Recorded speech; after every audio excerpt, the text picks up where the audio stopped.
Cet homme africain réduit en esclavage a joué un rôle clé dans l'histoire de la vaccination. Aujourd'hui, je vous raconte l'histoire d'Onesimus, un homme dont l'histoire a sauvé des vies et influencé l'histoire de la médecine moderne. Nous sommes à Boston en 1706. Cotton Mather, pasteur influent et fanatique, reçoit un homme africain comme cadeau. Il le baptise Onesimus, un nom donné à un esclave dans la Bible et qui signifie utile. Dans ses écrits, Mather le décrit même comme sournois, fainéant et peut-être voleur. Bref, il ne lui fait pas confiance. Préoccupé par la variole qui ravage Boston, il s'intéresse aux pratiques de prévention. Onesimus lui parle alors d'une méthode qu'il a connue dans son enfance en Afrique. On lui avait fait une incision dans la peau et introduit un peu de pus prélevé sur un malade. Il avait été malade, puis immunisé. Ce qu'il décrit, c'est la variolisation, une pratique ancienne utilisée en Afrique de l'Ouest, notamment chez les Akans et les Mandingues, mais aussi en Inde, en Chine et dans l'Empire ottoman. Mather reste sceptique. Il interroge d'autres Africains réduits en esclavage à Boston. Tous confirment avoir connu cette méthode. En 1721,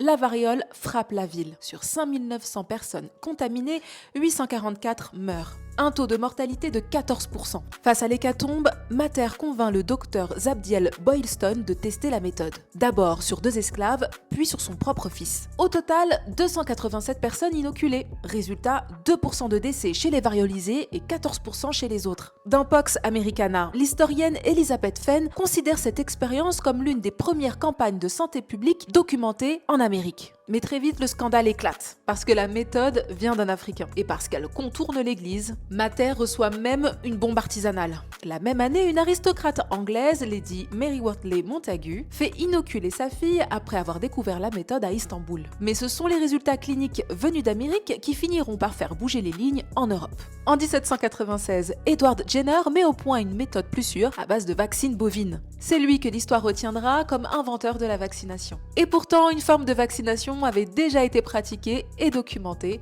à Boston 75 ans plus tôt. Et ce grâce au savoir ancestral d'Onesimus. De sa vie après l'épidémie, on sait peu de choses. Onesimus obtient une semi-liberté, gagne un petit revenu, fonde un foyer, mais perd ses 2 enfants en bas âge. Il faudra attendre le 21e siècle pour que sa contribution soit reconnue. En 2016, Boston Magazine cite Onesimus parmi les 100 figures les plus marquantes de la ville. L'historien américain Ted Widmer dira même de lui qu'il en savait plus sur la variole que la plupart des Européens de son époque.